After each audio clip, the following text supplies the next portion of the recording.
What's going on, guys? It is Aiden Hutchinson. What's up, man? It's your boy Amon-Ra St. Brown. What's up, everybody? It's Calvin Johnson Jr. here, a.k.a. Megatron, a.k.a. First Ballot.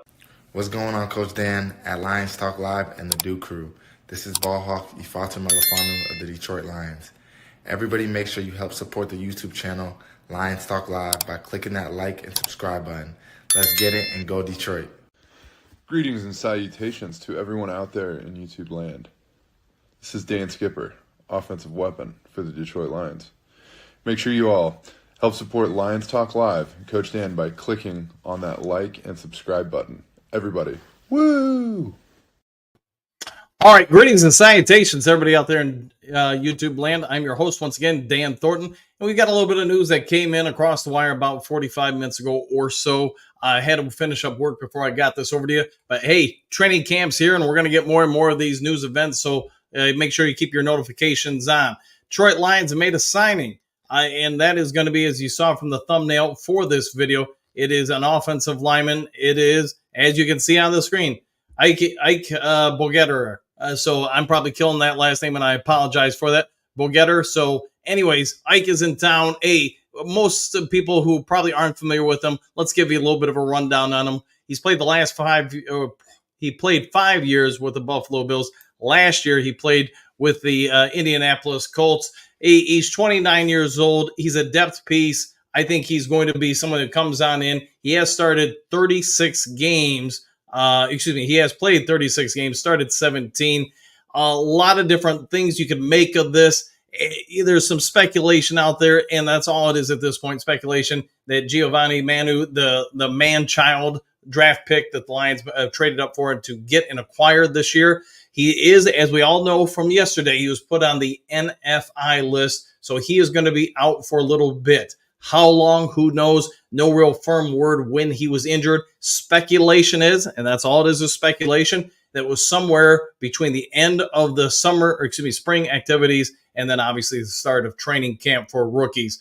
The Bills released him. He was claimed, as far as Boettger, he was claimed by the Kansas City Chiefs. Howard was waived in September. Then he went on over to Indianapolis Colts. So, hey, if you got a good guy with a lot of depth, some starting experience, a lot of playing experience, played for multiple systems, and the thing I like most about him, he's somebody that, it can play in a zone blocking scheme. He can also play in a traditional pass blocking scheme, run blocking scheme. A lot of flexibility, because when you look at the systems Ike has played in, I think that's probably part of the enticing part for bringing him in.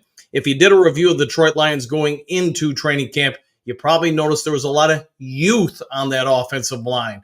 The starters, not so much. The backups, a whole lot of it. So Ike is going to be able to bring in some veteran leadership here. Does this mean ill for anybody on the Detroit Lions? No, it doesn't. Whether it's Manu or anybody else, Scoresdale or whoever it may be. I think it's nothing more than a veteran signing. Bring in some talent, bring in some competition. And what does this team want all spring and summer? What have they talked about going into training camp?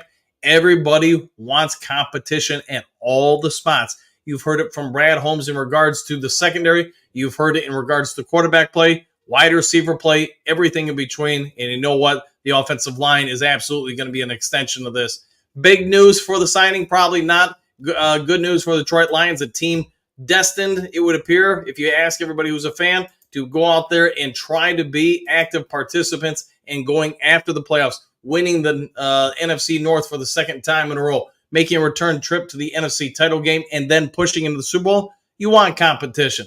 All right, let's go ahead and see what you guys have to say about some of this. I'd say one, Funky, the more the merrier. I agree with that. I agree with that 100%. And to me, I don't know a ton about him. Like I said, I could see that, hey, he's played in a lot of different varied offensive line systems. So I think from a coaching standpoint, that probably makes him pretty advantageous to sign. And if nothing else, test him out during the training camp portions, see what happens. Someone like Manu, if he is significantly hurt, which again, we don't know, he could have just stubbed his toe. Maybe they're bringing him in for that, just giving Manu a little bit more time to rest and recuperate. That I don't really know. All right, Walt. Hi, Coach. Woo! And woo to you too, Walt. Hopefully you're having a good one. Walt, hit that like button for Dan and the Duke Crew. Absolutely 100%. Let's see. Rembrandt, yeah, not huge news by any means. Yeah, sign a camp body. And like I'm sure you were listening, probably that's ultimately all it may be. But hey, want to get it out there. Training camps here. You know what? People are feverish for Lions news, trying to get it over to you. All right, see, we go to eligible 2-point conversion. Maybe that's an idea too. Maybe he's got good hands. Well, it sounds like a good backup for sure. Yeah, again, we've got a lot of youth on the offensive line, so perhaps that's all that the coaching staff is aiming for, getting it out there, seeing what shakes out. All right, guys, I'll go ahead and get out of here, get out of your hair. If you want to do some deep diving on your own, some Scooby-Dooing, figuring out a little bit more information on this guy, feel free to do so. Otherwise, take care, enjoy the rest of your day. We'll see you all on the next Lions Talk Live. Take care, everybody.